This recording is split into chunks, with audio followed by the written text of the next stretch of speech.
Okay, so here's what happened to the Moonlight Path Soap that I cut this morning and made yesterday. It crumbled and broke, and now most of the time when crumbling happens, it's due to a lye heavy soap, but there are other reasons why your soap can crumble, and one of them is additives, like dry additives like clays and charcoal, which we used charcoal. I did not think I had used too much, maybe because I usually mix my charcoal in oil and I only mixed it directly into the batter. That could have done it. Now it could have been lye heavy, but I don't think it is because I checked my scale and I zapped and no zap happened. So I'm going to go with charcoal theory. So what it sure is a bummer because I think it would have been cute. And so I'm going to rebatch this soap, and I'll show you how I do that. I'm just going to cut it into a whole bunch of pieces. Now I have never ever, I have rebatched a whole lot of soaps, but I have never rebatched a soap that was part cold process and part melt and pour. So that's going to be interesting. I have read lots on it and it says it's fine to do, and there's such a tiny little piece of melt and pour, I'm not really worried about it. So I'm just cutting it into small easy pieces, and now this soap is going to come out pretty ugly. I can see it already, but you know what? It smells fabulous. It's still going to be a good soap once it goes through its rebatch phase. And you know what? I honestly really like how hot processed or rebatch soaps feel. They seem to create an extra lather and extra creaminess to the soap. It's just my opinion, what I've noticed. That's not backed up by any fact that I know of, but I do tend to like the soaps that have been cooked. So let's get this started. Now this is going to take some time, so I'm not going to show the whole cooking in the process because it will probably take about an hour at least to melt these down. I'll come back when I'm ready to mold it and show you what it's like. But so let me get the rest of this chopped and I will come back in a minute. Okay, so all the soaps have been cut into little pieces, and so now we're going to put it in the crock pot. If I can get it in the picture. There we go. So I have a separate crock pot that I use just for this purpose. If you're new to this, you're going to want to start out on low heat. But I've been doing this since 2011. I'm pretty familiar with rebatching and cooking hot processed soaps. So I'm going to use the high setting.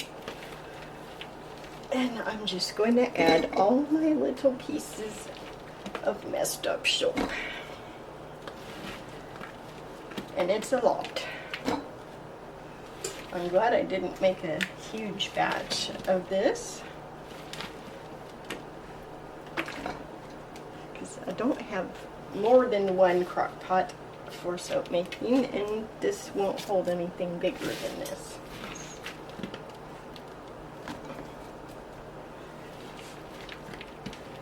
You can get used crock pots for soap making at Goodwill or wherever, thrift stores or garage sales. That's where I got mine, and it works great. I always test them when you're there before you buy it to make sure it heats up good.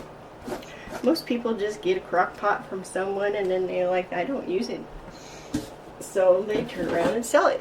Alright, so now, trying to clean up a little bit of my mess as I go, I'm going to take and put some water in it.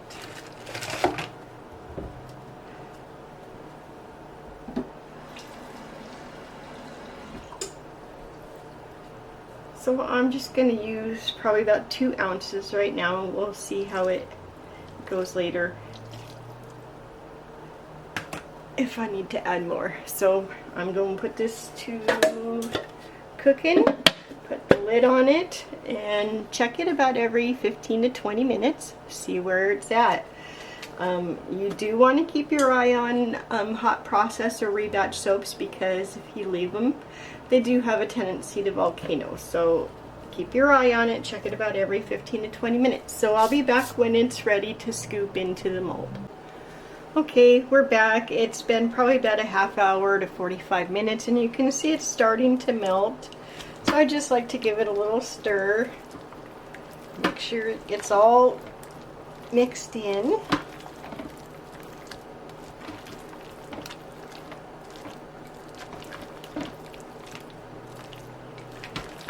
So it's going to take a while longer. I'm just going to kind of smash it in there, make sure everything gets off my spatula. Cover it back up and let it cook for about probably another 20 minutes, and I'll come back and check. Okay, so it's been about another 20 minutes, and let's just see where we're at. It's starting to get softer, it's starting to melt. Just stir it all up, and as you can see, it's not going to be pretty at all. It's such a shame, because this was such a pretty soap. I liked it.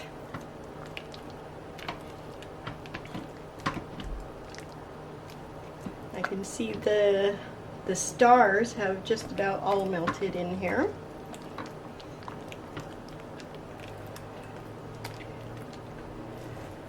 So I'm going to give it probably, I sometimes like to remelt these and just leave these chunks in there, so it does add a little bit of contrast and dimension to the soap.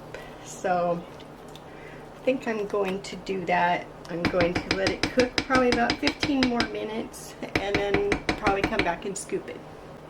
Okay, so it's been about another 20 minutes, so I'm back and it is ready. So I'm going to turn my crock pot on. I'm going to scooch it back, put my mold up here. Actually, get my hot pads. I like to take it out. Let's make sure we're still in the scene. Turn that off. Get it out of the way.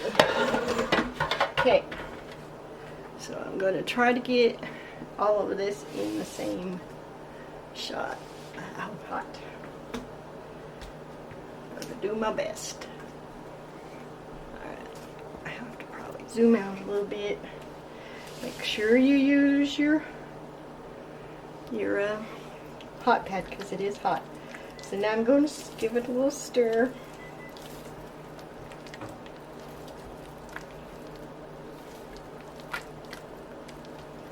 Okay, so now I'm just going to pop it in there.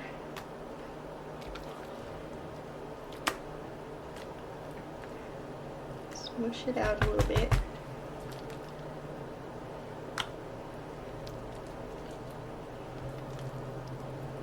Normally it doesn't quite come out this liquidy. I think it was the glycerin soap that melted in here that caused the extra liquid, which is fine because it's just going to harden up. So make sure you tamp it down every little bit so you don't have air bubbles. Hot process is known for air bubbles. If you don't smack it down.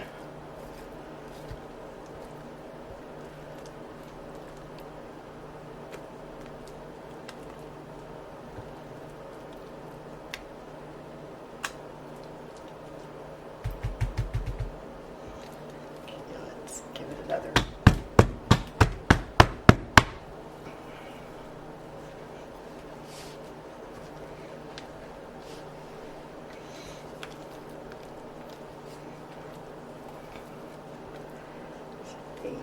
I'm just gonna lift it, scoop now, so my little skinny arm or floppy arms can lift that. Let's see.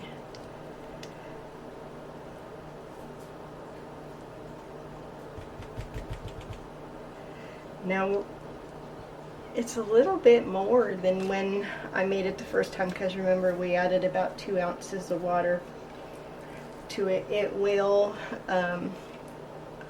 absorb that water just like it does in cold process soap. So once it cures, it is going to shrink some.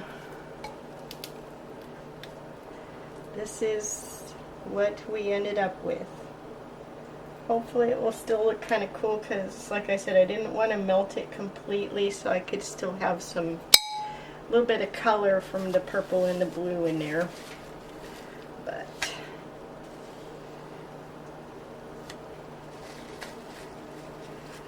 let's clean that up a little bit. Okay, so here is our mess. Still smells wonderful though. Alright, so I'm going to show you something in a minute. Give me a second. I wanted to show you the bubbles this gets just after you do the hot process.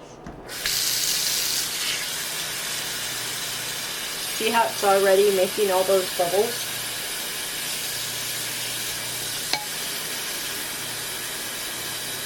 So we know it's going to be a nice, beautiful, bubbly soap.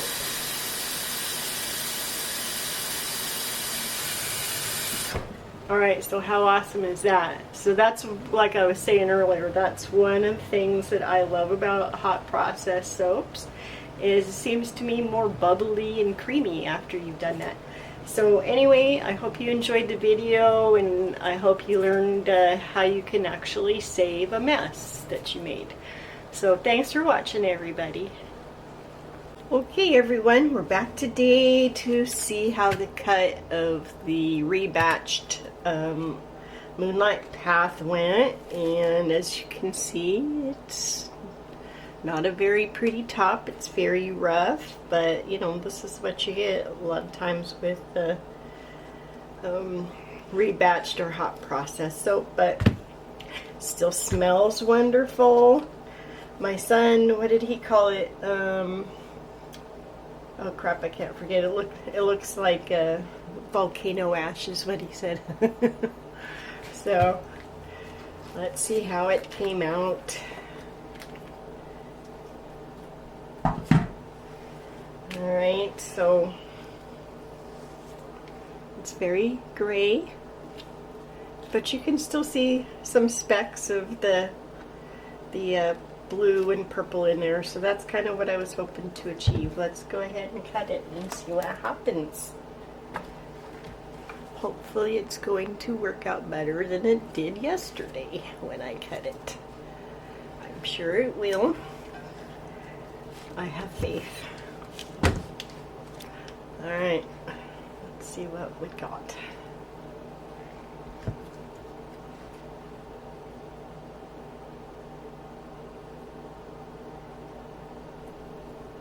There. Okay, here we go.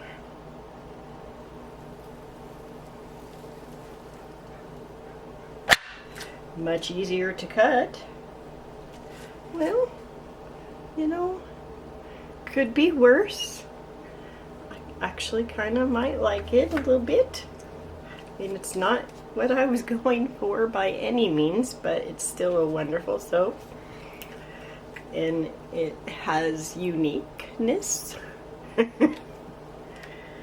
And it still shows a little bit of color. That's why I didn't want to melt all of the chunks down. I wanted to have something in there. Otherwise it would have just been an ugly gray soap. But not too bad. I mean, it could be worse. So here it is, how to take something bad and make it into something better. So as you can see, it's not crumbly now. It's got the right consistency, just not as pretty. But we made it. We fixed it. It's still a little soft yet, but I will fix that lump. But there it is. I appreciate everybody for watching, and I hope that my mistakes help you guys down the road.